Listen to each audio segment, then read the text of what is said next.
Welcome to the Legendary Upside podcast. My name is Pat Corain. You can find all of my content at legendaryupside.com. With me today, Christian Hellmers, professional horse racing bettor and successful FFPC fantasy footballer. Christian, welcome to the pod. Hey man, it was great meeting you a couple years ago and then seeing you crush it.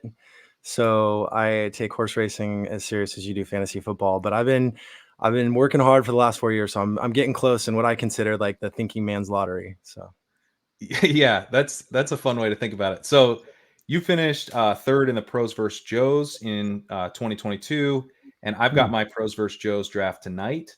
One of the reasons we wanted to get this pod together is to kind of talk through the FFPC landscape. You've had success in the main event as well, but your background is also really interesting. As a horse racing bettor, and can you give us a little bit about a little bit of your resume there? yeah, I think what I've decided to do for some reason is dedicate my life to horse racing, and it's like I grew up in Del Mar, and you're now in San Diego, so that's kind of cool. We can hang, and I still haven't taken you to the races, but I will. I've spent I got a degree in engineering, UCLA once upon a time. I love numbers, and horse racing is like a data junkie's dream. And I know that there's a lot of crossover between fantasy, and I think you all have stolen a lot of the future horse players because it's a lot more fun to talk about what you're doing. And in football, you can pick your guys, share your drafts and all that. In horse racing, you pretty much keep your mouth shut and you just bet and you try to compete. But for me, I did exceptionally well in horse racing at an early age, and then I did a reality show in 2014 called Horse Players on NBC's Esquire after I had finished well in these NTRA tournaments, and they're mythical tournaments. But in short, I won the Horse Player World Series in 2014 for about 300,000, and I beat like 800 people picking like 4, 5, 6, 7 long shots, and it's a crazy tournament. And then I also was really massive in the cash games, and the cash games are similar to FFPC main events. Instead of 2,000 for a drafting team in horse racing, you'll have a tournament that's 500, 1,000, 5,000, or the Breeders' Cup is like 10,000. And I finished second in the Breeders' Cup twice, and that netted me, a couple $100,000. And then I finished about almost like 30 wins now. It's like over 25 wins in these cash games, and it's about 2.5 million now. And then second, probably about 12 times. And basically then and I'm not trying to like make it sound like I'm like God or anything, but I do take this very serious. And like the next closest person's probably won around 1 million or maybe 1.5 million, but they don't take it as serious as I do. But when it comes to fantasy, I do the same thing. So I'm like all in hardcore engineering, and then I have this other intuitive side. And if you watch the reality show, you'll see the spiritual side, which is on Amazon, but I'm a little kooky in a good way. So I kind of like, it's very interesting to have this background, very successful horse racing background, and you're kind of bringing it to fantasy football. One of the things that I thought was you were talking about before we started was that just the communities around the two enterprises are very different, and how much tighter lipped the horse racing community is. But you're willing to share all of your edges on this pod, correct? Horse racing, there's a lack of liquidity. So when you bet on a horse race, if you're going to bet a favorite, 2-1, and you bet 5, 10, 20 grand, it's not going to move that much. But if you're betting a long shot at like 10 or 12 to 1, if you put $3,000 or $4,000 on it, you're going to lose your edge, and the horse will go from 12 to 9. So I don't talk or volunteer any information about horse racing, but I'm actually interested in coaching a few people. So I've kind of floated that around because I get hit up. So I don't mind sharing some of that, but with fantasy, the permutations alone are insane when you start going 18, 20 rounds. And even though this is going to sound like a bit paradoxical, and the fact that most of the winners usually do well in rounds 3 through 7 to crush it, except obviously Puka and Chiron last year. But like, it's almost this game where it doesn't really matter, because unless you're going to know my name in a main event draft, I don't mind sharing some of this. And if I can help the fantasy football community, somebody do well, that's cool. I feel like you know, I have some strong takes and we'll get into that in a little bit, but I think philosophically, I think it's always fun to be around y'all thinkers. And I just give you guys so much respect because you guys are like sharing all this stuff. And it's like, I feel like I'm part of your family, even though I've only met a few of you guys, but like, I mean, I met Sigmund Bloom and Jack or JJ Zacharyson, like probably like 5-6 years ago. And they were really cool. And like just listening to Derek, you know, Brown and Dwayne McFarlane and even Davis and I love like even Adam. Even Davis, you can't just. I mean, well, and I'm not gonna like try to cause a rift or put him on blast. I just think it's funny because I love people who can articulate their minds, and I love getting these data points. And you guys just bring it, dude. All of you guys, and so, but with him, it's funny because he gets like set in a mentality, and he's so eloquent. And there's times where I'm like, yeah, you can be the smartest person in the room, but you know, you may not have like a take that I agree with. So But you should probably stop drafting only Chiefs. I agree. I mean, and that's a really good point because there's something sexy about having 4 guys in under. And so to me, there's 2 worlds, right? There's Underdog, which is like where I could potentially get 4 Chiefs, but I tried that last year and I got my ass kicked. So like, I mean, it's not a great year to get 4 Chiefs. Yeah. This year, well, you know, see, this is one of the things like in the main event when I finished 15th in like 2020, I didn't have any stacks.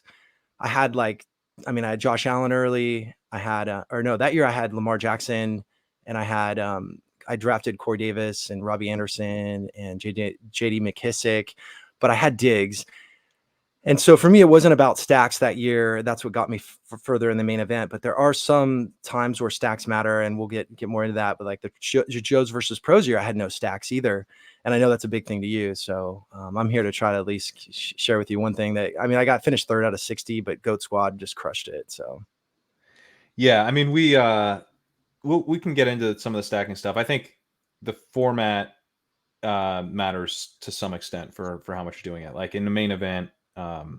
Stacking, I think, matters a little less than an Underdog, although I do want stacks for that 3-week sprint. I think it's about kind of raising your ultimate ceiling. Like, you know, you got to finish first in these tournaments. So, but yeah, let's talk a little bit about kind of where you're at on the landscape over on FFPC this year, because I've been drafting way more on Underdog, but we're doing a main event draft. Right now, me, Pete, and Ben are doing our first main event team of the year.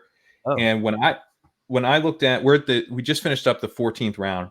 When I looked at the ADP, the first thing that jumped out to me was that there's an opportunity potentially to go running back in the first round and then tight end in the second round, and then just hammer receiver for a while. Which is exactly how we built this team. We got Kelsey, we added Mahomes in the 5th, and it's just like receiver 2nd, 3rd, 4th round receiver, Mahomes 5th, receivers in the 6th, 7th, 8th, and 9th, and getting guys like Rome Odunze and Brian Thomas in the 8th and 9th it's pretty appealing to me to build that way. That's kind of been the thing that's jumped out to me. But I've only done like one of these right now, so I really haven't been in the FFPC streets. What has kind of jumped out to you so far is kind of the landscape, kind of how you're attacking drafts from sort of a macro point of view? Yeah, philosophically, main event. So every year to me is different. So some people talk about these, you know, hero RB builds or these, you know, heavy wide receiver builds or late round quarterback builds. I don't philosophically subscribe to any of that in the sense that I'm not going to go in thinking that this is a long-term strategy that I'm going to invoke every year. So to me, it's case by case, year by year. And there are times where I may take on one of those if I really don't like running backs early, or if I do like it with just one. So that said, if I look at the landscape this year, I've done 9 football guys drafts. And normally I do like 2 main events, 1 or 2. And I did finish 15th one year, and then I finished 3rd in the consolation off 2. The first year was just one entry, and it was crazy. My buddy John Hurd helped me, and I still we were 3 decisions away from $1 million. Like, just if we sat Kenyon Drake and switched our defenses, and the sicko and me went back and tried to calculate what could have happened. but you know, that's the thing is as a professional, if you're going to treat it that way, you have to like postmortem. So yeah, then finishing third in the consolation, that showed me that I had the gift, and then I got my butt kicked in the 10,000. I played the 10,000, the high society when Leone was in that, and he did the hero build that year with like Jonathan Taylor. So to answer your question, the landscape this year, when I look at this thing, I think you actually have to play it very basic, very vanilla. And I am the furthest thing from vanilla, man. I go to Burning Man and I do all these other things, but the goal for me is to take 2 running backs in the top, the top 3 to 3 pretty much. Well, yeah, I would say the top 3 rounds if I can, unless there's one circumstance where I wouldn't. I would take a quarterback in the top 5. I would take a tight end in the top 3, and then I would take 3 wide receivers. So my big 8 would have 3 wide receivers. So I'm going to like characterize this around mainly the running back position, meaning I'm taking very, very hard stands against 3 guys, and I don't mind sharing them because, again, if I go in a main event against you, I'll change my name so you won't know it's me. Because I am very cautious with putting my name out there, and that's why even the pros versus Joes, I put it. My buddy John put it in his name because I was like, I'm going to do the high society, and I don't want anybody to know who I'm picking. But that's the paranoia of being a horse player because we don't. Have you considered streaming all of your drafts and then being very clear which drafts you're entering and letting people snipe you constantly? Is that ever crossed your mind? That sounds like a profession you might want to try. Yeah, I don't recommend it. It can get frustrating. If you were a true horse player, what you would probably do is you'd go into some of your podcasts and you just make butt and you just like pretend and all these underdog drafts you're taking all these guys, and then you would come across the other side and you'd sneak attack. Disingenuous touting. That's like, we can't be involved in that. That's no good. Yeah, well, now because you've all done this for so long, everybody pretty much knows who you're going to take. So that becomes like a whole nother exactly strategy. Right. That's exactly right. People literally go, okay, well, he's not coming back, so I'm taking Brock Bowers, 12 picks ahead of ADP. Yeah. So, okay, well, that actually makes me think philosophically again about, in general, when I play any of these tournaments, I think the only way you can really win $1 million. So if you're just trying to win your main event, great, and I respect that. Some people have just those goals, and some people want to be a legend or part of a legendary upside. But if you're gonna do the main draft, the main event, I do think you're gonna find that the most likely way to success is by getting guys at ADP that are 5 to 10, points or rounds or positions overlooked. So I would say that is very important. Which especially if you're doing volume, I think if you're doing volume, then you have a larger sample of teams where if that's your philosophy, something kind of awesome could come together on one of those teams. And it is a top heavy tournament where you are looking for a super team. So I think that's one thing I've gotten better at over the years is actually taking the ADP value. I just think intuitively it is the best medicine. And because so underdog versus main event season long is way different too. So I like that's why I've done 9 the football guys early, because I think the value right now, it sounds a bit silly. I would rather take my stand on my guys early that I think aren't going to move that much, and then try to snipe, or I guess take advantage of some rookies that don't have pads yet. And so for me, a lot of my drafts have a lot of rookies on most of those teams. And in the underdog, that sounds silly at all. That sounds sharp. These rookies, I mean, if they have good camps, they're going to, especially in FFPC, like if you're listening to this as someone who plays mostly underdog, like it's kind of shocking how quickly and aggressively players will rise on news. Like Deneric Prince is he went at the 1401 in this main event. He was going undrafted, completely undrafted before this. He's getting drafted now on underdog in like the 17th or 18th. People are dabbling. But on the main event, people don't mess around. Dude, it's funny. I just saw that this morning. And I feel like such a sicko because I wake up and I check Fantasy Mojo and I'm like, all right, let me just look at the last draft and see if like my guys are moving, And I saw that today. I think wasn't today like one of the first times he got drafted? Well, he got drafted yesterday because we wanted him in the 14th and he didn't get back to us. So We took Audric Estime in the 13th with the thinking that the running backs were going to get snapped up the last of that like premium flyer tier, and sure enough, Prince didn't even come close to making it back. Was there some news about him like recently, or is it just that Clyde's not doing it, or what? It's just that he's kind of stacking days of being the RB2. Are they trying him out? Is like, what do we have? And can he be our RB3? We know Clyde's the RB2. So let's see what we have in this other guy. Or is this like an audition for the RB2? Or is this an audition for the RB2 that he's already won? Like, like that's now we're starting to. I think it's probably still an audition for the RB2, but I thought maybe it wasn't even that. I thought it was an audition for the RB3. And now I'm thinking it's the audition for the RB2. But I think some people are like, he's the Chiefs RB2. And if he's not, I'll cut him. But if he's the Chiefs RB2, he would go in like the 11th. So there's still value on the 14th. Yeah, I think like you said, the movement on these guys is so, because like, let's face it, the rounds 15 and on are really, really like, I mean, you're not even going to have most of those guys on your team, or you're going to pick up waivers and drop and stuff. Right. So, you're churning. Yeah. So one of the other advantages in doing the drafts early right now is he's going to be on all my waivers. Right. So if I see something, or and that's also tricky because you have to make a decision if you're going to drop one of your guys that you still hasn't played a game before the season started. But if you're convicted, you can get those guys. So that's another kind of sneaky advantage, I think, of drafting really, really early. But again, I could have a guy go down and then I'm totally screwed.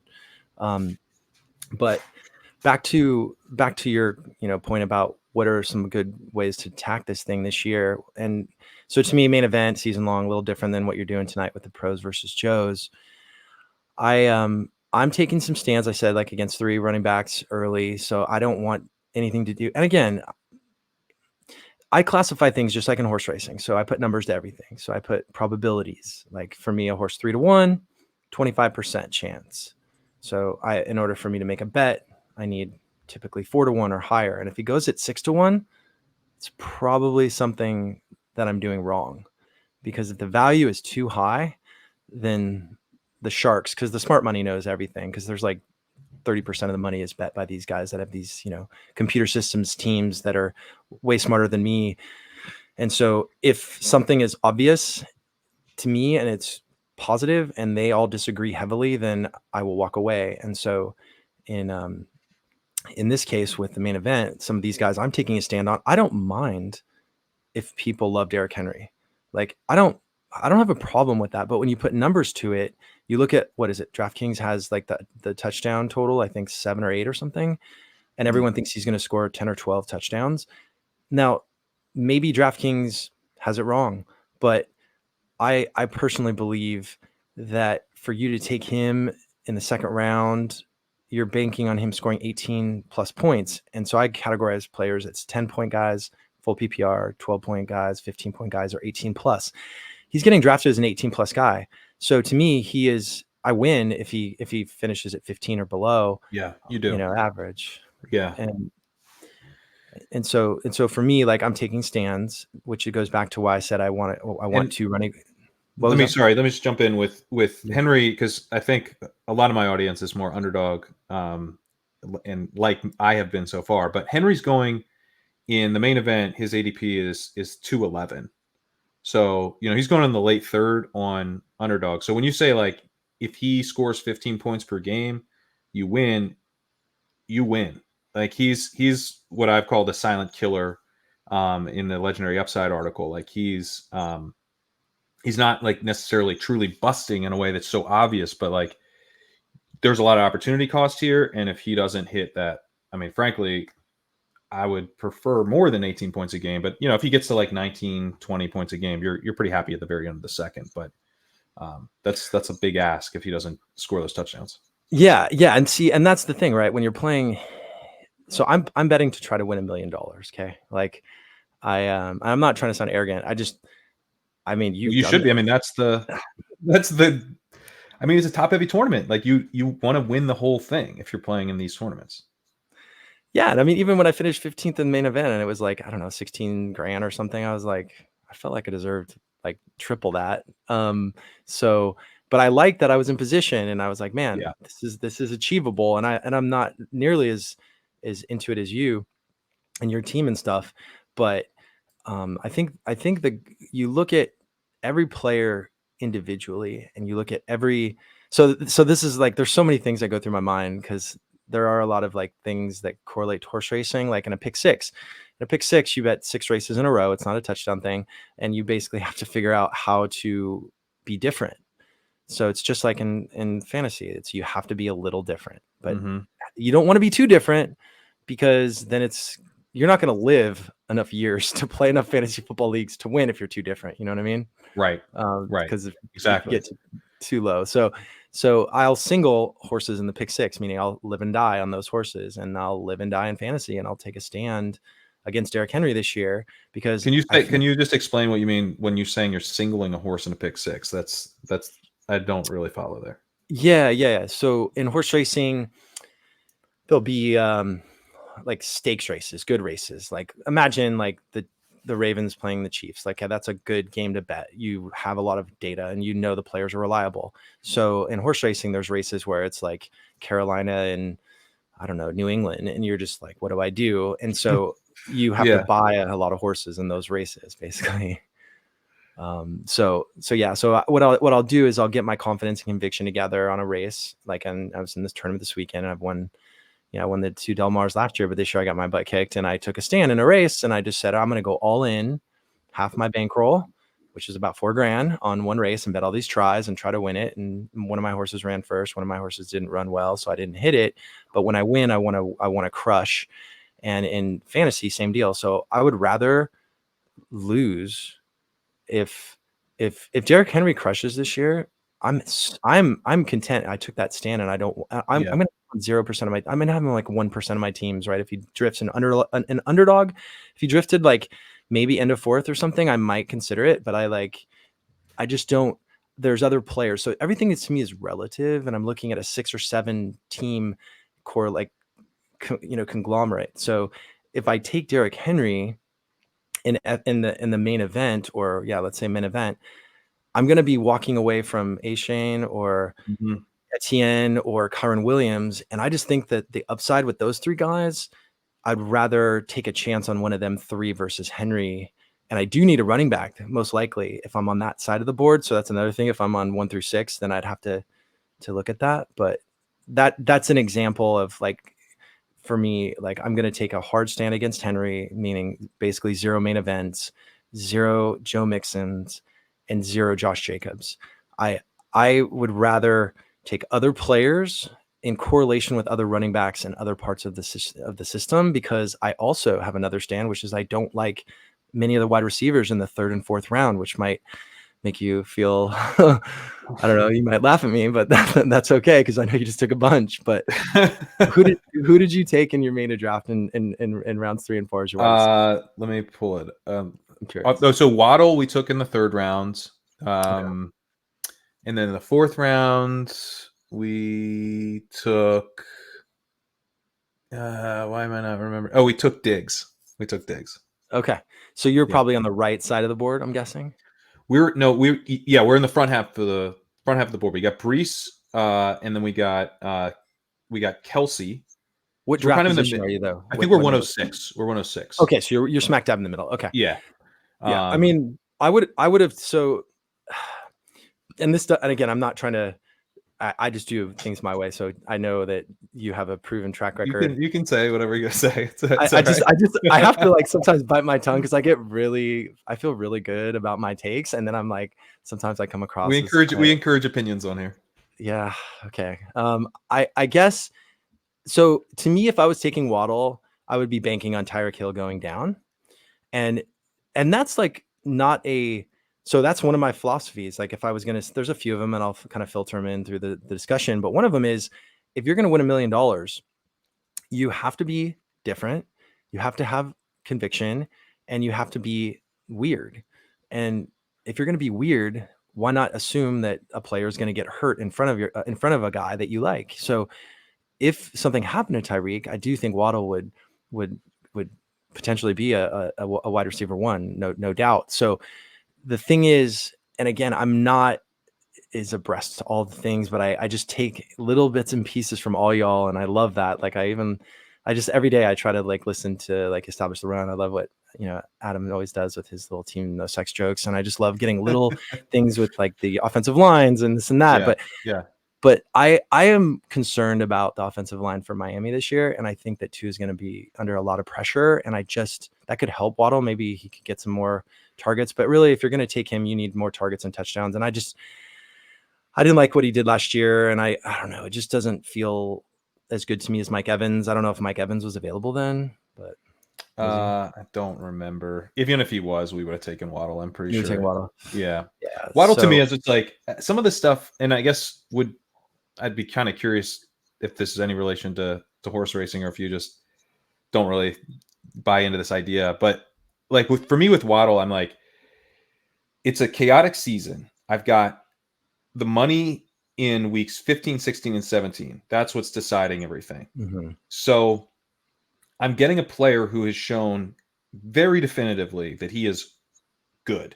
This guy's got multiple seasons of right around 2.5 yards per route run over the last 2 years. He's a fourth-year player. He was a fifth overall pick, really high draft pick. Alabama pedigree, like got crazy speed. And yes, he's the number 2 in this offense, but the number 1 wide receiver has dealt with some injuries over the years, is around 30. And so even if he's like just kind of like dealing with a hammy, I might, that might be a huge win. And if he's not, if Tyreek is still crushing, I have this built-in floor of this player who's really, really good. So I'm like getting the floor of talent, but then it also creates ceiling, because what happens if like the ceiling for Waddle is like kind of insane if Tyreek were to miss a game or two during the sprint. So it's like as a floor ceiling combo, I find it really, really appealing compared to like Mike Evans, where Mike Evans feels like he's being priced pretty close to a fair value for how talented he is. There's no like additional thing that can happen that would unlock. That thing would be Baker like having an insane like MVP per year. Like that's not happening. Yeah. And so that's a really cool point you bring up, because I'm kind of almost contradicting myself, because I do want guys that can outperform ADP, right? So I would say philosophically, the way to win $1 million is to find 3 guys, right? One year I had Diggs and J.D. McKissick, Myles Gaskin, and Corey Davis and Robbie Anderson. And a lot of them it was crazy. But that was, I think, a one-off. I got lucky. But there were some things that I strategically chose those guys for, but I didn't never anticipate that. And then the following year I had Cooper Kupp, and I was betting on that Rams offense that year. That's a nice run to get the Diggs year and then the Kupp year. Those were fun years. Yeah, it was fun, dude. But it was painful when like that Buffalo New England game was windy and Tyler Bass couldn't kick a 26-yard field goal, and that cost me like $15,000. But yeah, that was, and I say to you, like, Robert Woods and Kupp are both kind of duking it out for that wide receiver 1 position, and I took both of them, like one on one team and one on the other. So I couldn't have told you who it was going to be, but then you hear, of course, like Cooper Kupp and Stafford are like eating cereal together in the mornings. And yeah. Okay. We could have used that information a little earlier that year. Yeah. I mean, we need more TMZ like out there, like on the streets watching if they're clubbing. But yeah, I mean, they're probably both married and or who knows what they're doing. But yeah, so to me, like when I look at these contexts like Evans, okay, based on my opinions, I'm looking for upside. So you can't really go wrong in the first round, like whatever. So you get who you get. But when you start making calls, I think you really got to make some big ones, rounds 4 through 7. Round 3, I'll take 15 points from Mike Evans. Like if he gets 15, I mean, if he gets, I'm talking average per game, I'm fine. Now, to be honest, one of my biggest calls is Evan Ingram. So I'm pretty much living and dying on him. But now you're in a position where pick 6, I can't argue with the Kelsey pick. So for me, I wouldn't have taken probably Ingram that early. That's right where it gets kind of dicey for me. So if I'm on the right side, I want Ingram pretty much on every one of my teams. And I pretty much have him on all my football guys teams unless I'm on the left side. So I'm I would gonna rather. just share the ADP here from Fantasy Mojo, just to help visualize it for people. But Yeah. Ingram's going much earlier, as you would expect on FFPC, because it's tight end premium and he is a PPR monster. But you're talking about, you wouldn't have taken it. We took Kelsey in the second, and you're saying you wouldn't have taken him there. But are you taking Ingram in the third? Is that? Yeah. So what I'm saying is, no, if I was in 6, I have no problem with, Brees. Like you and I talked last year, and we both, I mean, we didn't chat too much, but I remember us both liking him, even though he had the injury and whatnot. But in that 6th position, if I can't get, this is where it gets kind of you have to play the game, right? You have to ask yourself, tight end wise, if you're in the main event, who.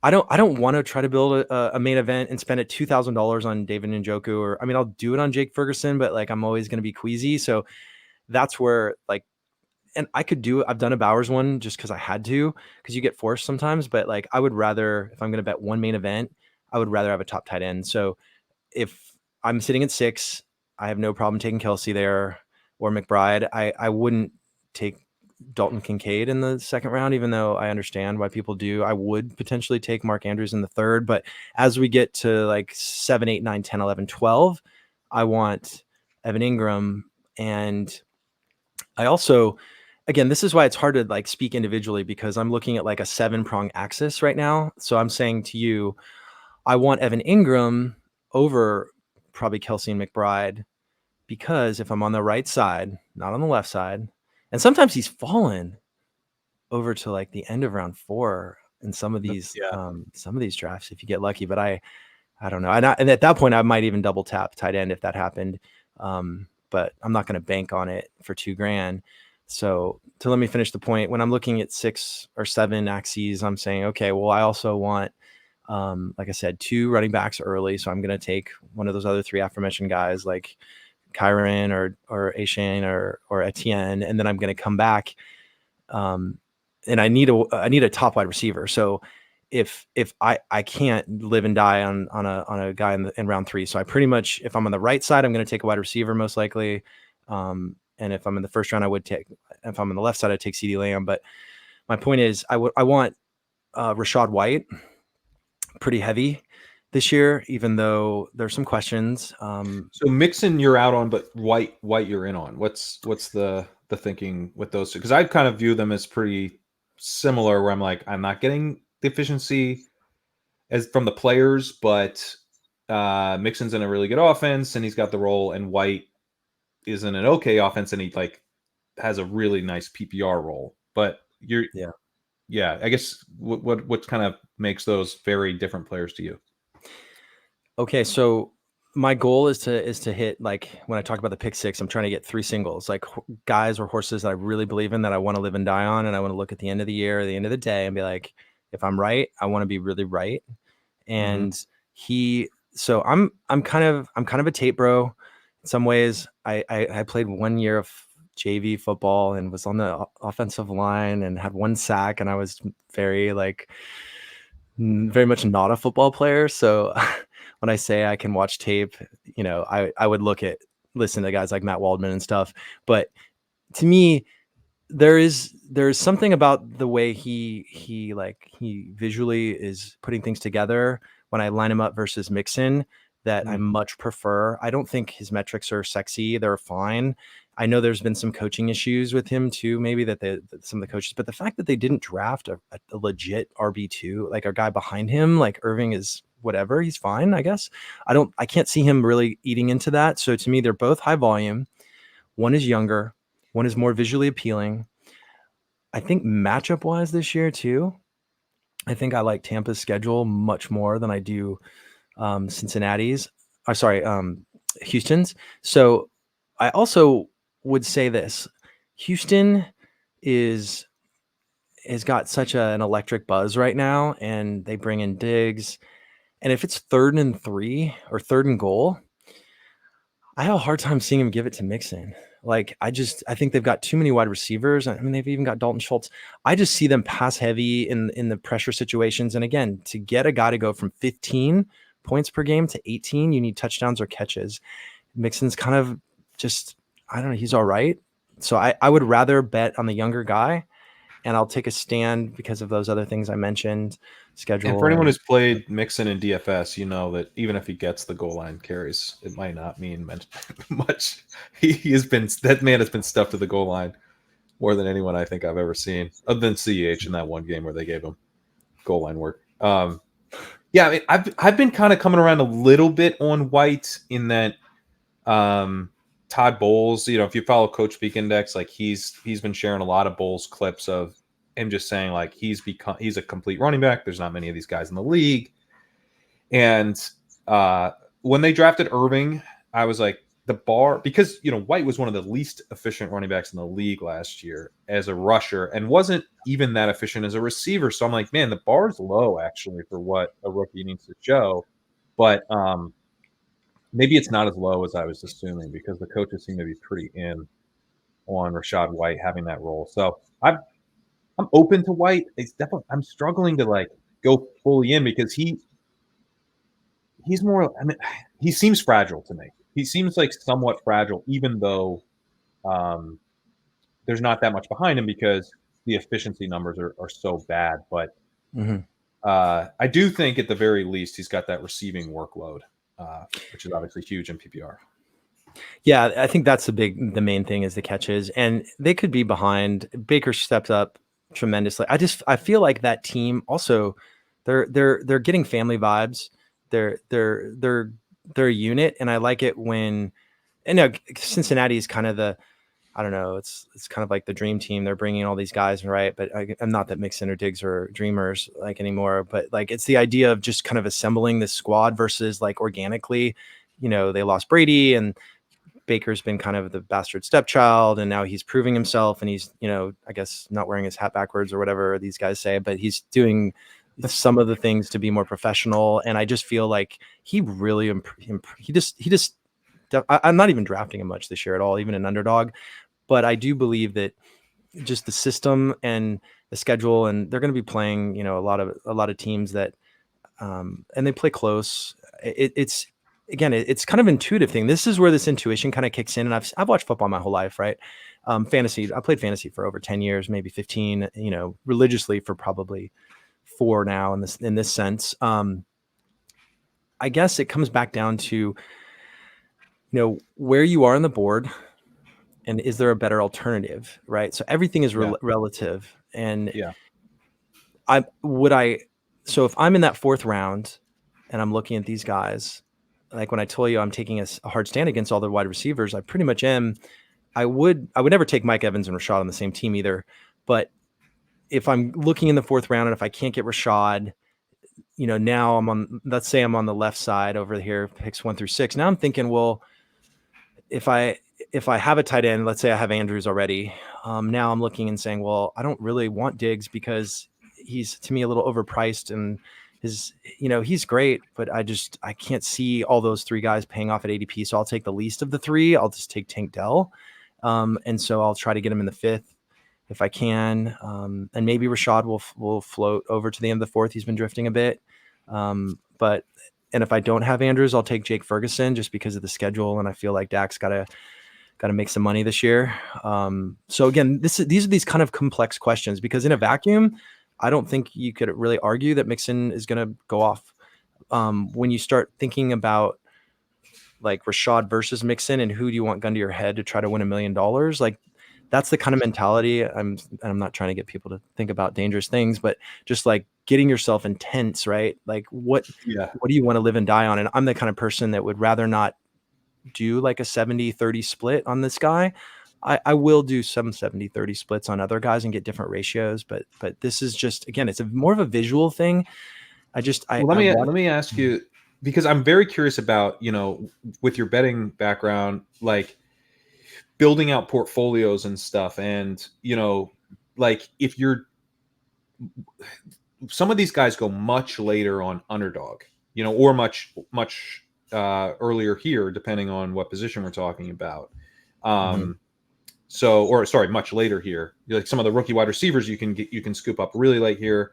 Some of these running backs you can scoop up much later on Underdog. Like sort of philosophically, what's your thinking on essentially hedging, where you're taking some of these guys later, like, a Derrick Henry, you're completely out on in the second round.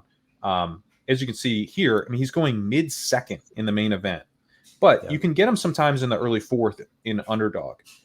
Is that kind of play like appealing to you to try to build in some cheap Derrick Henry, or are there certain, or maybe not Derrick Henry, but certain players you're willing to do that with? Are there players that you're just Xing out of your portfolio entirely, even if they're going a couple rounds later on a different site? How are you kind of thinking through like building out a portfolio versus not hedging these really strong takes? Yeah. I mean, and again, I'm looking at through my eyes as a professional. I've been betting horses my whole life, 15 years successfully. And that's a similar game, highly analytical, tournament structured, meaning I played tournaments for 10 years and I have to go all in order to win these things. Yep. In fantasy, I'm taking the same approach. So I am going all in. Like if I was just going to bring up my Underdog to give you an idea of some of the takes. Cause I really do believe in this notion of shares and portfolios. I think you want to get a distribution, but again, to me, it's trying to take what's in my brain and make it exactly poetically expressed.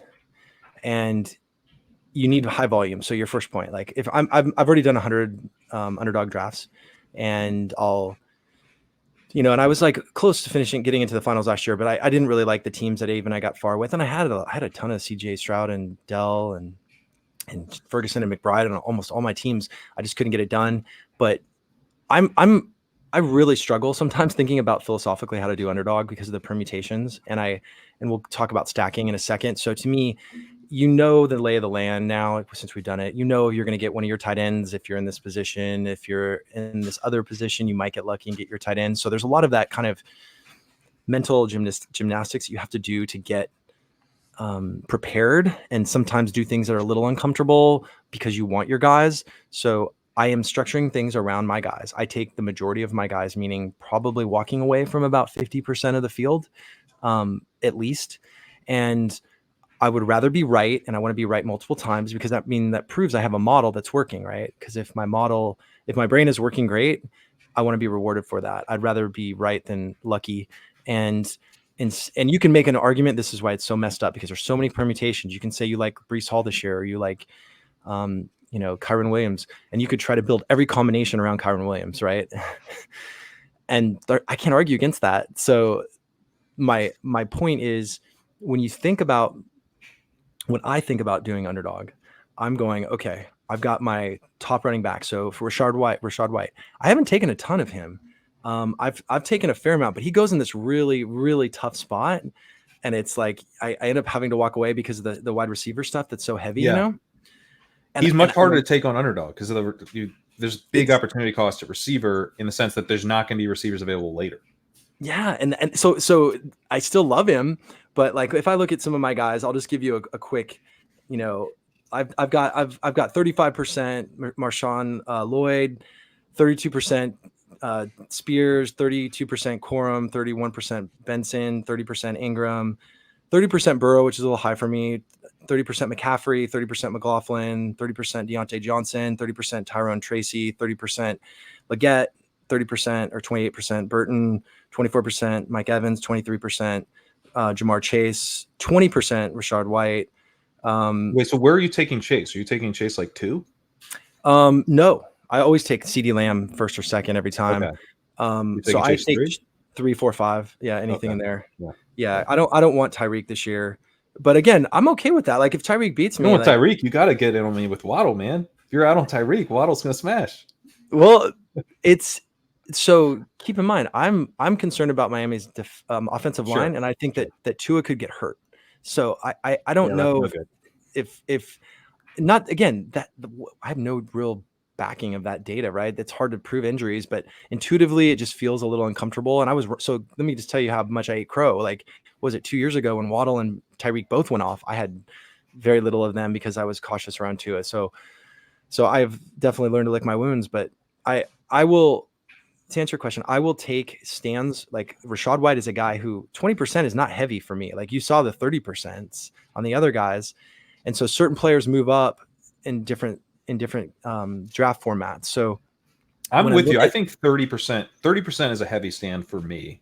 20% is, I'm going to have not like a ton, but I'm going to have more than a handful of 20%ers this year. Why don't you tell me some of your, like, who are your guys like above like 20 something percent right now, like on Underdog and your exposure? Do you have like, are you just like 3 or 4 guys, or are you going heavy like 5 or 10? So I'm a little bit more spread out this year than I was last. And I've got, I think with volume, you also get a little bit more spread out as well. And I'm at like, this is taking forever to load. Hang on one sec. I'm at like a ton of drafts. So I've done. How many drafts have you done? 717. Wow. So, and so other than Underdog, where are you doing them? That's just on Underdog. Oh, you're doing the little guys too. Yeah. I'm doing all the puppies and stuff. Yeah. So I'm at 30% Warren, 25% Jalen Polk, 23% Drake May, 21% Rico Dowdle, 20% Javon Baker, 19% Neighbors, 19% Xavier Worthy, 19% Hunter Henry, 18% Rashee Rice, 18% Zay Flowers, 18% Brian Robinson, 18% Mark Andrews, 17 Brooks, 17 Achan. That's everyone's 17 and above. So yeah, I think in a smaller portfolio, I feel like all those guys would be 20, but you draft so many teams, it's hard to I actually feel like I wish I was less spread out looking at these. Yeah, see, that's the thing, right? So see, this is the thing, you've won it, so you know what it takes.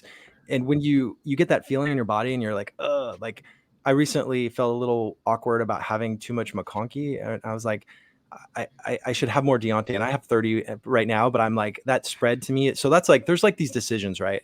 Like that's one of them is Christian Watson, Diontae, or Ladd when you're at that position and you want that wide receiver. And I wanted 30% Diontae, maybe 22% Johnson, or 22% Watson, and maybe like probably 12% McConkey. So I'm still trying to work that out.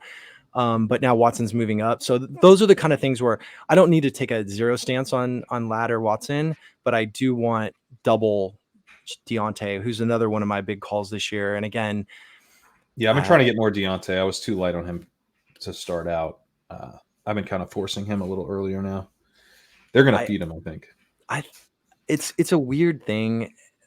I like it when when wide receivers change to different quarterbacks. Obviously, we saw it with Kupp and Diggs, and they're better wide receivers. But I think the matchups, again, that division is pretty weak. And I was talking to my friend the other day about this. I did a little pod with him, just goofing around.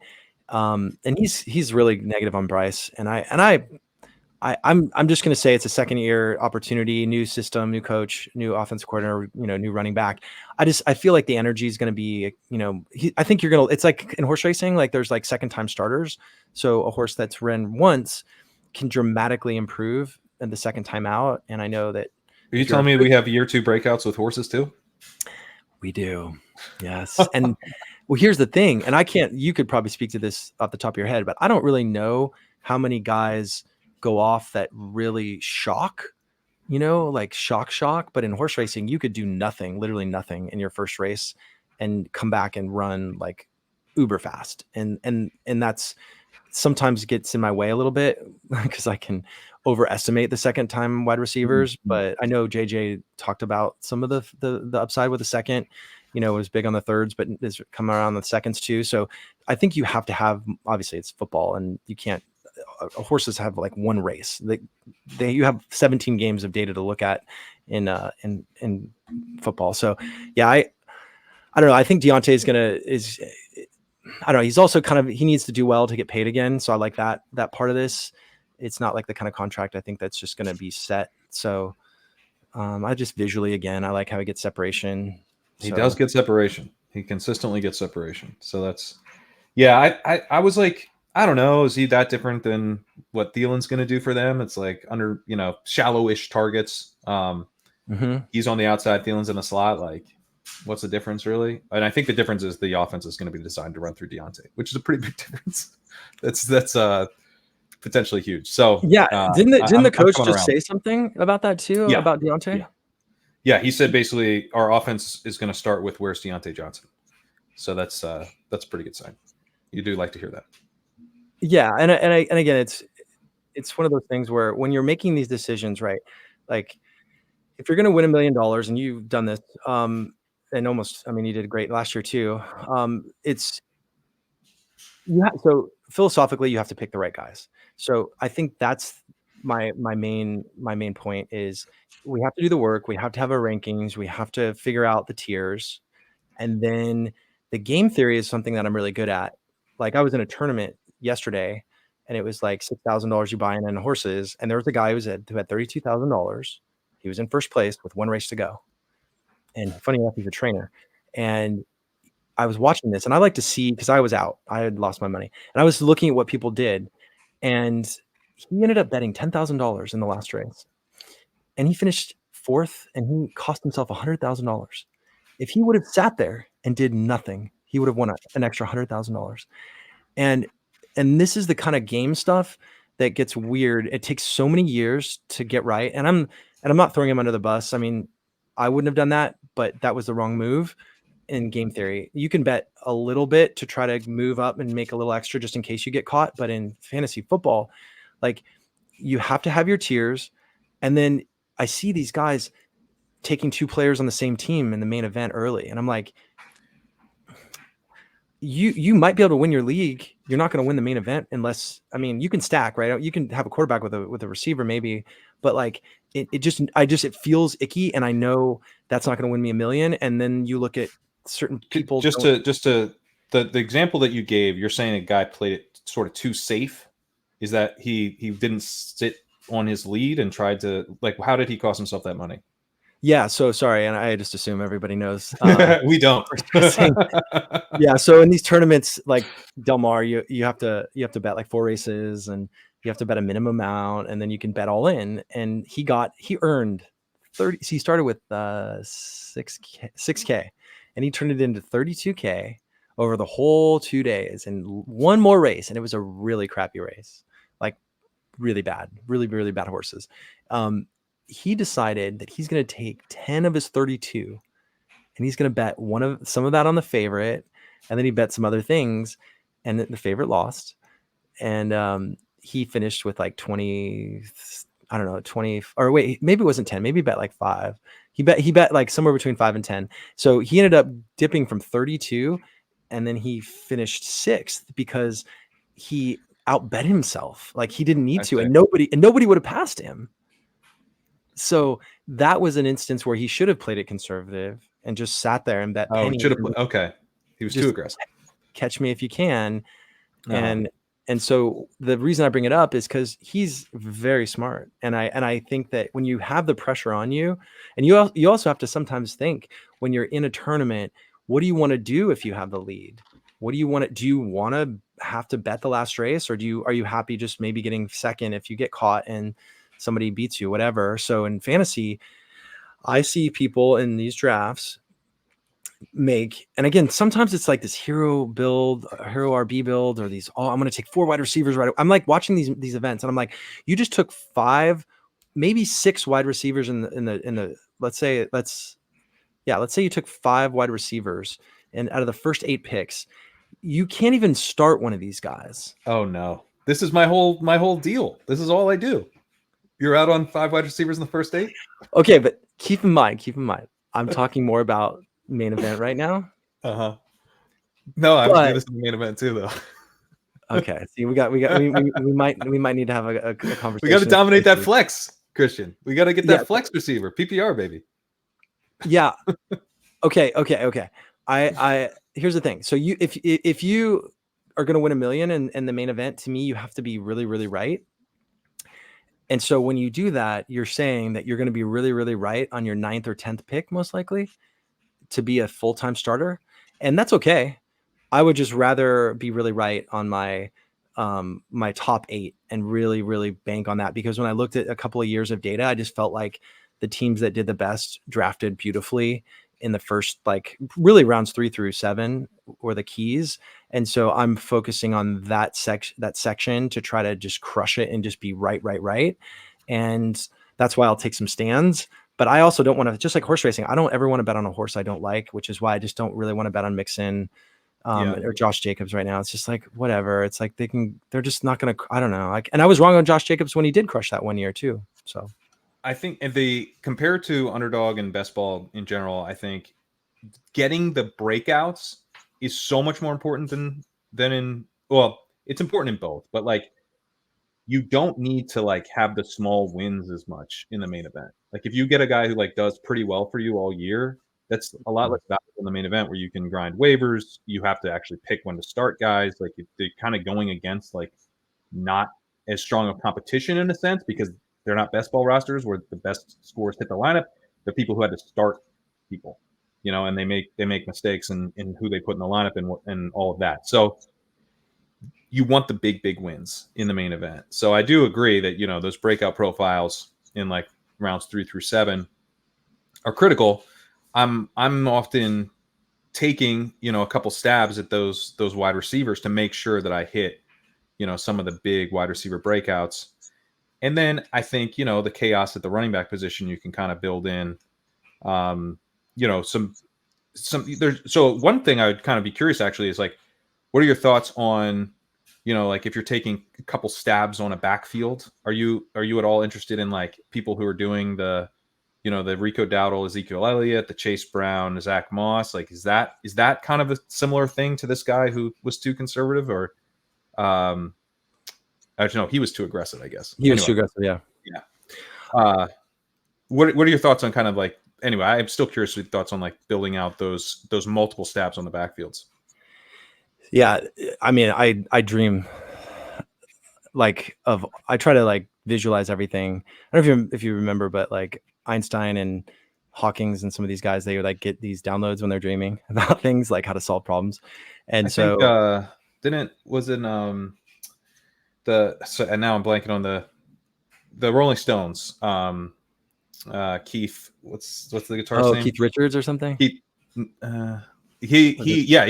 Richards. He I think Satisfaction, he came to him in a dream. So there you go. Okay. Yeah, the riff for Satisfaction, he woke up with a recording of it that he'd done while he was asleep. Yeah, so I think about all of these things all the time, like just with my tournament stuff. It's kind of a weird part of my job. I try to go through scenarios. I try to feel my body, because I think my body has seen hundreds of thousands of races, thousands of football games too. And I just start to get that feeling, and I know it's authentic, that's the right decision. So it's all a decision game, right? It's just decisions. And when it comes to looking at this mathematically, that's why I have a few questions that I think would be fun to talk about with stacking. But you can't really argue against doing something like you brought up, like taking Zeke and Dowdle, like if you got him late enough and you thought, because again, if one of them gets hurt, you could look like a genius. I think it's really depends on how many running backs you have. Right. On that. But I think especially in spots where you go wide receiver heavy, you know, and you can take some of these stabs. And I'm not into this normally, but like Zeke and Dowdle to me, I'm like, you're telling me Cowboys backfield is available in round 11 and 12, and all I have to do is spend an 11th and 12th round pick on Cowboys running back. That's the cheapest FFPC has ever offered Cowboys running back. Yeah. So, that brings up a couple of points. One, I don't like, to me, that's kind of obvious. I'm not saying you're speaking something that isn't valid. It's just, it shouldn't maybe be that high, right? And maybe there's a reason for that we're not thinking about, and it's being consistent. But again, obviously the wisdom of crowds is often wrong. But I also go back to relativity. If you're in the 10th or 11th and 12th or whatever, and you're making a decision there, I would rather have Vidal. I'd rather have Marshawn Lloyd. I'd probably rather have Jacoby Myers. It depends on the build there, but like I might have McLaughlin like on Denver. And so So you can, I guess this is actually, so I would say don't do that. And here's why. I feel like you want 2 opportunities, Yeah. right, to crush. And I think I'd rather do that, I think you're right. I think that tactic is somewhat appealing to me, but mostly because of best ball brain.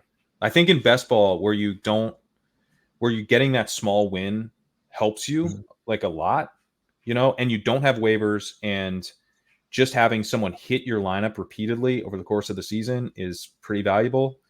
I think that's a move I'm doing a decent amount of Underdog. I don't think I want to do it in the main event where you just be right is kind of the goal. And so be right on, if you're taking a Dallas running back, be right on which one, and then go ahead and be right on the Green Bay guy or, the Chargers guy or whatever, and be right a bunch of times, and then don't take an opportunity to be right away. Right. And if you're drafting both Dallas guys, you're kind of doing that. So yeah. I agree. I like it a lot better as a best ball tactic. You've kind of teased stacking. You're not as into stacking as me for the main event. Although I'm not like, so here, this is a decision I think we can start with here. So we have this event this main event that I was talking about earlier. We grabbed Mahomes in the 5th, pretty flat receiver tier there. We actually considered taking Keenan Allen. We considered taking Bowers as a tight end too. We're like, no, let's go ahead and grab Mahomes, sets up the premium stack with Kelsey. And then Keenan Allen came back actually in the 6th. Nice. And Xavier Worthy was not there in the 7th. We would have taken him. We ended up taking JSN. Then we took Roma Dunze. But we already had Keenan. So now we've got a second bear. Then like 15 picks after ADP, Cole Kmet slides to us. So we're like, are we taking a third bear here? We did take the third bear. Then Caleb Williams comes back. We don't really need Caleb. We have Mahomes, and we only had 3 running backs at that point. We had Breece Hall, Zach Charbonnet, and Rico Dowdle. And we're like, I guess we could take Caleb, gives us this triple stack that we can run in, we can take into the sprint, but it's a pure luxury pick. We're not really in a position to take a luxury pick here. We need running back help. So we actually took Estime, and we're like, we're going to make the room give us Caleb at an extreme discount if we're going to take a quarterback too. He went 1 pick before us in the next round, but we ended up grabbing Noah Fant at a little bit of a discount for our third Seahawk. So this team is super stacked. It's so stacked that when we didn't get the Caleb triple, we ended up with a third Seahawk. So is that type of thing, like, to me, I'm like, we're concentrating bets on an offense. We're betting that the Seahawks and the Bears really beat expectations, and then we're betting Mahomes and Kelsey go nuts during the sprint, to the point that not having Caleb doesn't even matter because he's doing great. His Bears receivers are doing great, but Mahomes is covering his score, and he's delivering it through Kelsey in tight end premium, which is an absolute smash. So that's kind of the world that I'm living in right now. But you're, I think, a lot more skeptical of stacking in general. So want to get your thoughts on kind of like where you might have not done what we did. Okay. Well, first of all, next time you want to do a main event, I'm down to be in the draft room with you and have my 2000 so that you can have all those guys.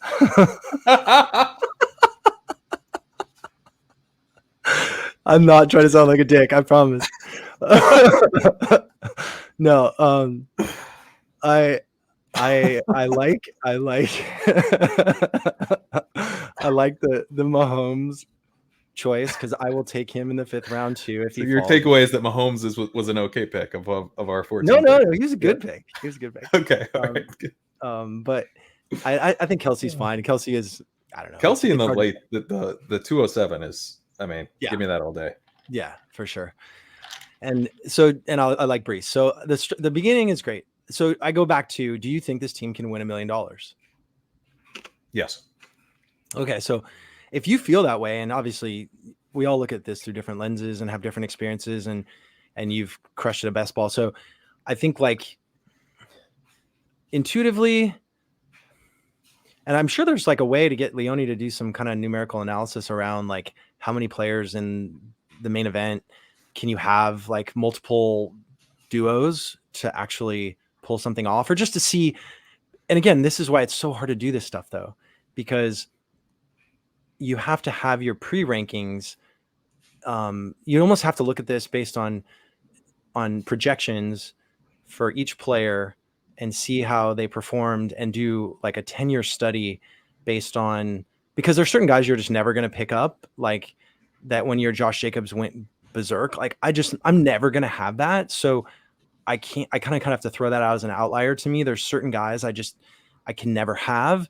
So I have to look at the years where, like when Chase went off his rookie season, that was a pretty big error on my part, especially since they had played together.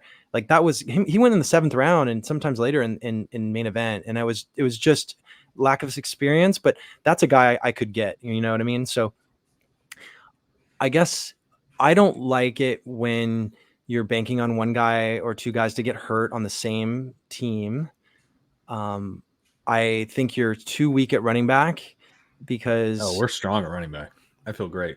See, you're banking on Charbonnet, right? Though, but like you're banking on basically Ken Walker going down or him or somehow Charbonnet getting. And I like Charbonnet. I think he's a great call. And I heard JJ mention he's drafted a ton of them, and I get it because Ken Walker could go down. And Charbonnet is easily the RB1 there, or the main guy, and getting all the touches. So I like that pick. I just don't know if I want to bank on it as being my RB2, my second guy. So that's where I just feel a little uncomfortable. I guess also getting 2 wide receivers on the same team like that, you're again banking on one of them going down, and it could be distributed evenly. And so like the combination of those 2 or 3 things is where I start thinking you dilute yourself down. And then you also have the manager decision that's really tough. Like you got to sit tough. there. Yeah. Oh. But it's, I guess to me, the players on the same team thing, it really depends on the cost and then the breakout potential of the offense. Because if the cost is Tyreek Hill and Jaylen Waddle, then that does not feel great to me. In part because some of Waddle's upside is related to Tyreek potentially missing games. So like that double stack is really expensive. You kind of need both those players to be absolute smashes. They're less likely to be absolute smashes together. Yeah. You don't necessarily need your 6th and 8th round picks to be absolute smashes. One really good hit from those guys and potentially like multi-week stretches of greatness from each would be pretty good. So that's where like the cost comes down. And you know, you're asking less of the players because of the cheaper cost. One of them's a rookie, so much more likely to be coming on at the end of the season. So it could be like a handoff effect where, you know, Keenan really helps you win the league. Rome is the guy that you're just locking in during the sprint. And if you're able to lock in your 8th round pick during the sprint, that's pretty big. And, you know, maybe Keenan's not a starter for us at the very end of the season, but, you know, given that we were deep at receiver, including 2 different, you know, 1st round pick receivers, I feel like okay about that. Now, we did talk about some of Rome's upside is related to Keenan's downside. And so we didn't love them being paired together as much. But that's where I think you make the room give you a discount. And Rome came back to us in the 8th. You know, I think Rome Odunze, the 9th overall pick in the 8th round, is just a complete mispricing of the profile. You know, so he's going in the early 6th on Underdog. So you're giving me that discount. I'm going to take that discount. That's kind of like you're sort of paying me. I'm like, yes, this isn't ideal. How much do I get paid to take it on? 2 rounds? Great, I'll do it. Yeah, I can get all that. I guess what I'm saying is, did you have the opportunity to take Tyjae Spears at that point? I don't know. Let me pull it up. Yeah, if you had the chance to get Spears, that's where it gets a little like uncomfortable. And you obviously couldn't get Worthy, who wasn't there. Christian Watson probably wasn't there. So then it becomes a question for me of, are you willing to go into the rookie world and play the rookie gamble? Because what you're getting with Benson or Corum is an RB1. Spears was there. Yeah. Spears was there. Spears was there. So again, this is why we play this game, right? We get to, and you're going to be right a lot of the time. I'm going to be right some of the time, and people like our cousins or our grandparents, whatever, anybody can be right. But the idea is consistently over 5, 10, 20 years, what's the right move? And that's why it's the decision stuff that, we have to get our brains number one, we have to be smart enough to identify the right players. So there's that component, right? Getting the rankings right, taking the stands, and then doing the math, or like this weird form of like intuitive drafting abilities to hope that we get the ADP slips if we take, because like even an underdog, like I'll if I take Anthony Richardson, it's so nice because I'll never take Mitchell or Downs right away, and they fall so much of the time. Yeah, they fall pretty far. Yeah, and they can fall 15, 20 ADPs. So those are some kind of techniques that I'll use. But I guess I'm saying I can't argue with what you've done. So it's just, again, as long as you're aware, I think when I look at these decisions, you laid it out. Keenan's going to start the season like well, and Adonze will close it out. So that's basically what you're betting on. So as long as people are aware of what they're betting on, I think it's fine. And again, it's also relative to who could you have taken at the time.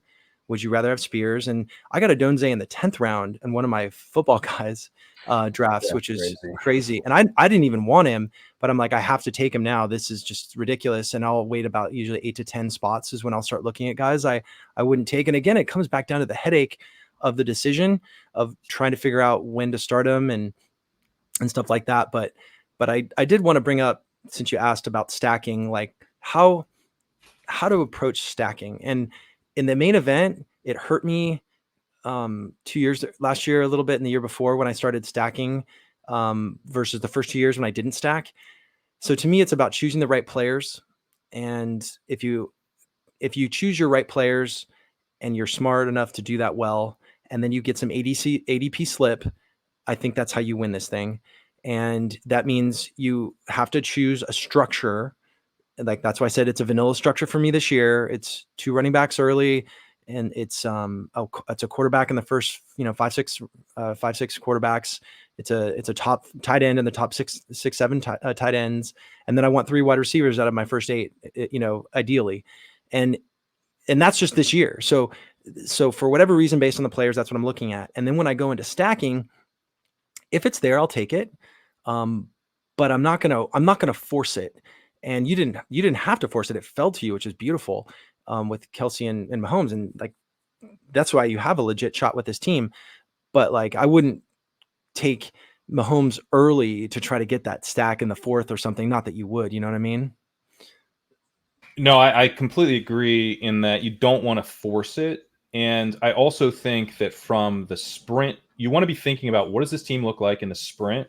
Mm-hmm. And how am I hitting those huge outcomes that's going to win me the million? And they're not necessarily positively correlated in that sense. Like, you're trying to get the guys over a 3-week period that are going to crush. Are they actually positively correlated when you're thinking about like the really, really, really high end ceiling? And in some ways, no. So I think reducing the amount of emphasis on stacking makes a lot of sense in the main event. At the same time, I think betting on an offense, especially as it becomes cheaper, can be a way, to beat the field, where you're betting that this offense is going to really exceed expectations. And, we're betting that the Bears offense is really going to exceed expectations. We're betting that the Seahawks offense is going to exceed expectations. In some ways, I like the running back, the running back wide receiver pairing that we did with JSN and Charbonnet. And then we get the tight end cheaply. Like that, for main event purposes, maybe you're not starting all 3 by the very end, but if you get 14th round tight end, 10th round running back on a team that needs running backs, plus 7th round receiver hit. So let's say you get the JSN hit and then one of Charbonnet or Fant hitting in a tight end premium league and on a team that needs running backs, in part because you correctly identified the Seahawks as a breakout offense. That's pretty awesome. like that. I'm starting both. Like I have no problem starting a running back and a receiver together during the sprint, or a tight end and a receiver together during the sprint. I think that's, or tight end and a running back during the sprint together. So See, aren't you nervous though that like I mean, you're talking about, okay, I could do it for one game, but to have that consistently, like I'd just look at the data and say, how many times in the sprints for the last 10 years have you seen a running back with either a tight end or wide receiver go off multiple times to get that to truly be, something viable? And that's, and I just, if there's data that back that up, I would be fine with it. I just that's where I'm like, because what are you asking of you? Like you're asking, it's not like we took Charbonnet in the second round. We're saying we found this team is reliant on having the running back one, Breece Hall, the tight end one, and Travis Kelce, and the quarterback one, and Patrick Mahomes. Like that's what this team's built on. So we have that. Now, have we hit on really good wide receiver firepower that is filling one of the flexes and two of the receiver spots like locked? Like we're like, these dudes are awesome. So we've got 6 cracks at that, or no, 5 cracks. Waddle, Diggs, Keenan, JSN, Adunze, and Thomas. So back to 6. Couldn't count. So we got 6 cracks at that. We find 3 dudes. And then that 4th spot, maybe it's Fant. Maybe it's one of those other guys. And then that RB2 spot, we're looking for good. But I don't know that, even to like win the sprint, like, do I need to find the running back 2 who's going to be putting up, 20 points that week? Or do I need someone who's going to come in and do their job and get me like the 15 points that I need? So these other dudes, we're spending a lot of our capital looking for those huge hits at wide receiver in rounds 3 through 9. That's where we spent a lot of our capital. We said we didn't take wide receiver on our first 2 picks. So let me go find these breakouts and give me 3 of them. We're spending 6 picks. Give me 3. And I think if we find 3 wide receiver hits on this team with Breece, Kelce, and Mahomes, I'm pretty psyched about that. And then at that point, I can fill in RB2 with good production. I can fill in flex 2 with good production, and I think we've done enough. But that's it's just like a lower bar for what I'm asking of the pick is how I would kind of push back on that. Yeah, I mean, I think it's called legendary upside. So you're looking for, the upside. And I mean, if you believe that you can get the upside, I mean, JSN's got to have a new offensive coordinator, and you got a rookie coming in who's a top draft pick. You've got Keenan, who could easily, I mean, he's injury prone. He could easily tail off, and rookie to rookie could be a smash.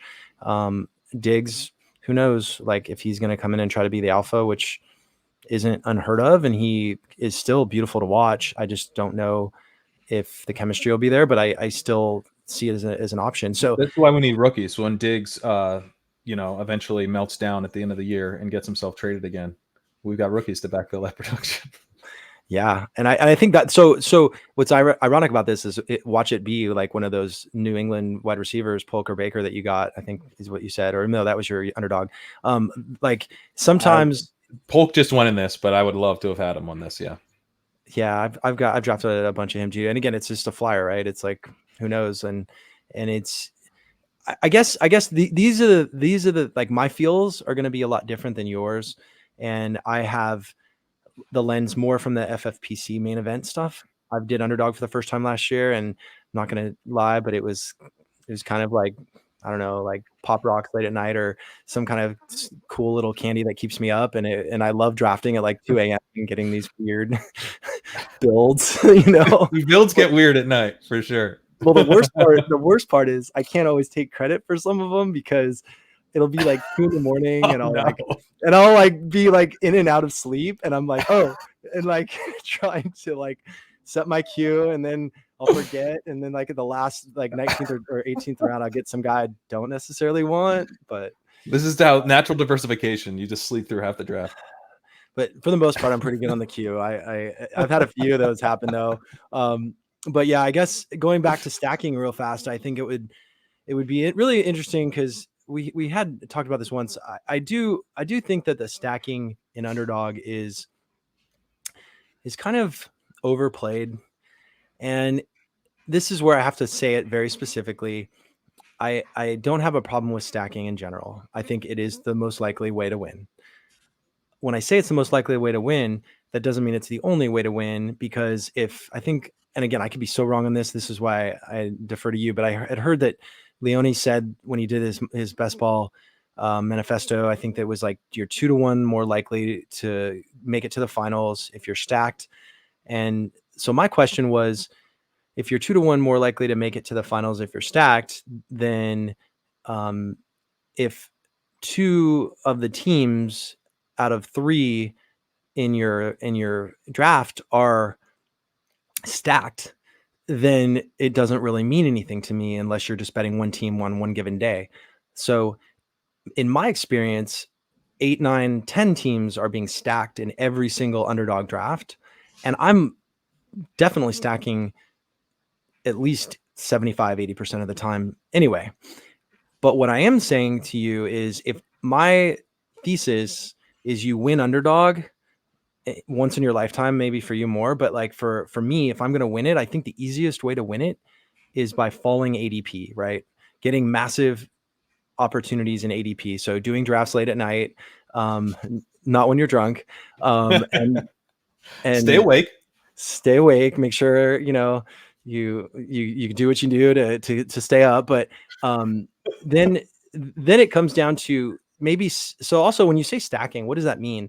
Because I have no problem stacking like 14, 15, 16, 17, 18, whatever. At the end of the draft, go for it. Yeah, throw in a random stack, whatever. For me, the problem with stacking is you force things more likely than not. So you're squandering some of your ADP.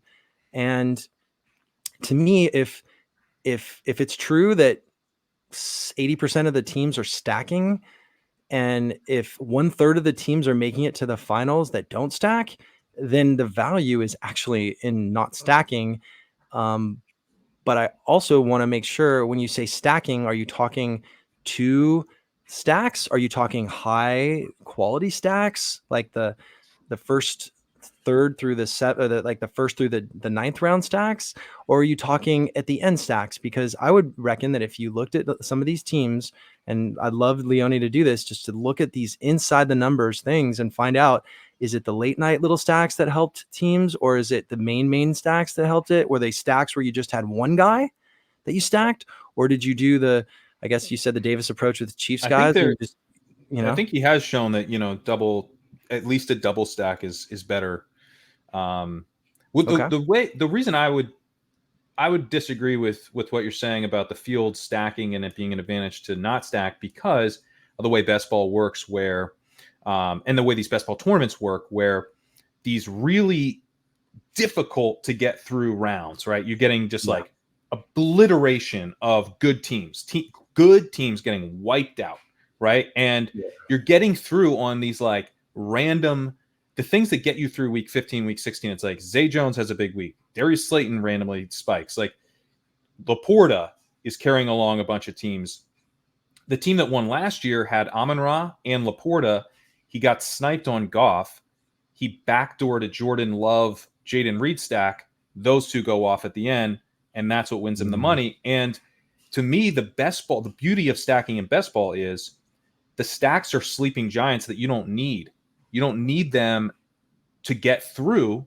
You end up with this like extra ammo that other people don't have, because they got through with maybe some of the same stuff that you got through with. Like in Fareed's case, he had the same chalk, CD, Amon-Ra, Laporta, chalk. Yeah. But he has this sleeping giant Jordan Love to Jaden Reed stack on the Monday night game that puts him over the top. And that's the thing of like, why would anyone have Jordan Love and Jaden Reed? That didn't really help you get here. But then when Jordan Love goes off at the end, he has it count twice with Reed, and it's enough to get him to first. So I think it's the way that best ball stuff works, where like you can have these dudes sit on your bench for 2 of the tournament weeks and then come alive in the final. And once they come alive together in a correlated way, and you're getting multiple roster spots out of that one hit, it vaults above other players. So I go the other way. I go, yeah, it's not enough just to have the same stacks as everybody else. So stack more, have more stacks so that there's stacks sitting on your bench, these like reserve stacks that you call up. Now for the final, I need this stack to go off. I had all these other stacks go off before it. Now it's time for Jordan Love to come in and do his thing in week 17, which is a pretty, it's you're going to need a lot to go right for that kind of thing to happen, but it gives you a chance. It gives you a path. It gives you a clear path to this one game going off in week 17 that no one else actually has, because they came in with other stacks that maybe you have pieces of as well. But I don't think it costs you leverage against the field just because everyone's stacking, because they might be stacking completely different things. And now you've got a path that they don't have. I love everything you said, and I 100% agree. Obviously, I won. Again, late stack. I loved getting Jordan late too last year with Reed. I actually had some of that. I think that to me is perfect. I would never, ever, ever advocate for not doing that. To me, it's more about rounds 1 through 9 and really overreaching for a wide receiver like a Coleman, like a Keon with Josh Allen. With Allen, Keon in the early 6 to get Josh Allen staff. Yeah, or even Shakir or Dalton Kincaid, or even Rashid Rice or Worthy with Mahomes. I don't, and back to Anthony Richardson with Mitchell and Downs or whatever, or even Pittman, although Pittman pretty much goes whatever. So to me, I guess, so my argument really is stack away after the 15th or after the 13th, 14th round, whatever, like go for it. Cause you need that. That's actually like a pick 6 thing. And back to the horses, the way you make the most money in horse racing in a pick 6 is if you have 3 favorites, the only way you're going to get paid is if you have long shots sprinkled in, and that's where the diversification comes in. So 100% stack away at the end, play the games, do that and get lucky. Right. But to me, I do think that people are sacrificing way too much ADP to stack early. And when I do the opposite, which I would call like some kind of it's like a relationship anarchy in like relationships today. Some people just don't want to talk about anything. And when you look at this relationship anarchy and fantasy between guys, and you say to yourself, what if I'm not going to be heavily stacked early at all? Or maybe I get one, maybe I don't, but maybe I hit a stack at the end, or maybe 2 little scrubby ones. But if I don't stack early and I take even 2 quarterbacks early, but I get them at a nice ADP because I'm cutting off another stack, this is the genius. You're disrupting all these players who want to stack so bad. And when they can't stack, no, you're not disrupting me, man. I'm building in outs. I'm building in additional. That's what I like. The Amon-Ra and Laporta, that won him this, right? Getting sniped on Goff won him Best Ball Mania. He got disrupted into $3 million because it forced him to build in an additional stack that I don't know. I mean, I'm not Freed. I don't know if he would have taken Jordan Love anyway, but I kind of doubt it. But I mean, he did take Stroud as a 3rd quarterback, so maybe he goes to Goff and Love. So who knows? But I would imagine, gave him more incentive to make sure he got this additional stack. He wasn't hurt by having Amon-Ra and Laporta without Goff. In fact, that helped him. Right. So that's where I'm like, did you disrupt me, or is my team now a super team? It might. What I think it might do is it hurts some of my teams and it helps some of my other teams. But we're shooting for 0.0001% outcomes or whatever. So I don't think it's so bad as long as I'm focusing on this stack is an option, this stack is an option, this stack is an option, and I'm kind of keeping track of what my outs are throughout. And Christian's in here blowing up all my stacks, but I've got other stacks. How many quarterbacks you can take? 6? No. I'm talking. So I think goes back to game theory again. Yeah.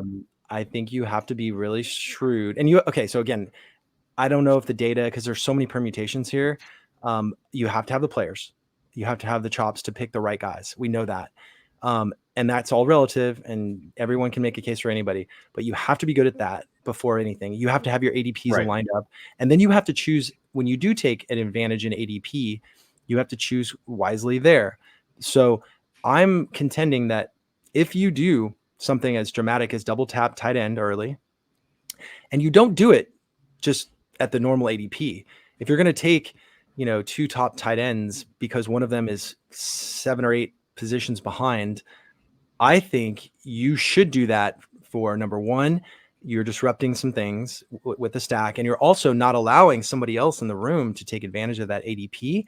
So when the ADP slips and the best time, you have to figure out when's the best time of the day also to try to find the ADP slippages, but also do it with the quarterback position, do it with the running back position. If you need to take 2 running backs sometimes early, just because I know we're both fans of Ashan, and so you could potentially take him with McCaffrey or maybe even with, if he slips, or I wouldn't probably take him in the second round, but the point is, I want to disrupt the room, and this is about a 20% of my drafts. So 80%, I'm probably playing very similarly to you. But what I'm going to say is 20% of the time, if a guy is drifting and he's not, like, it doesn't make sense because I may have to give up some stacks early, that's fine. I'll just try to get like a small one at the end if I can. And even if I don't, I still believe that there are certain times when I have so much good ADP that it's worth it to me. And so you're talking about like 7th round unstacked Stroud? Is that what you mean? Or like, what's an example? Yeah, I take Mahomes a lot unstacked. Okay. I take Stroud like a lot unstacked Mahomes. Yeah. Yeah. I got you. And I take, Allen unstacked a lot. If I have to, I typically don't take Allen, but if I get him late somehow, I'll take him unstacked. I mean, I would actually say that I don't really stack many of the, I don't stack Hurts.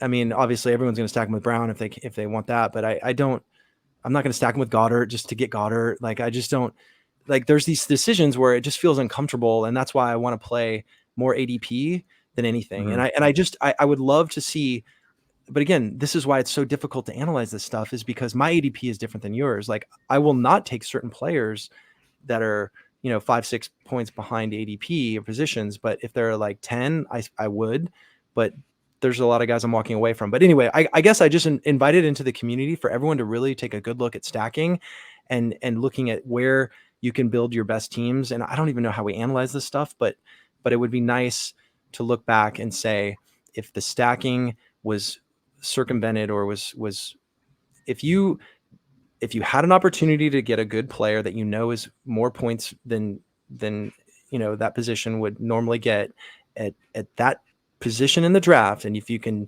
make it a little uneasy taking 2 heavy set, heavy big boy like tight ends or quarterbacks or running backs, what does that really translate into? And I don't know. I'm looking to be different. I want to be contrarian. That's why you got to do in horse racing. But I know there's a point where you can't. And I was 3 points away from making it to the finals last year in one of my teams, but I don't know. I just felt like I looked at my teams and I had too many players on the same team, and I just didn't.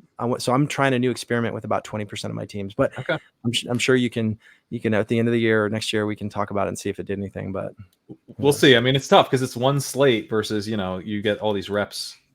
It's like, it's kind of like, it's almost like one race that we're doing for an entire summer, right? It's like, yeah, it's kind of crazy. But we got to leave it there. I got to jump over to ADP chasing. But Christian, This was awesome. People can follow you at Raw or Die. Anything else you want to shout out before we get out of here? No, man. Good luck with the pros versus Joes tonight. I know that it's going to be really hard because people are going to know who you like. But I mean, I would just say find the value. Like, just try to lay back, let the value come to you as best as you can. But don't reach too much is what I would say. But I'm sure you got this. So appreciate it, man. We'll be back here on the podcast feed very soon. Thanks so much for watching. See you later. Yeah, good.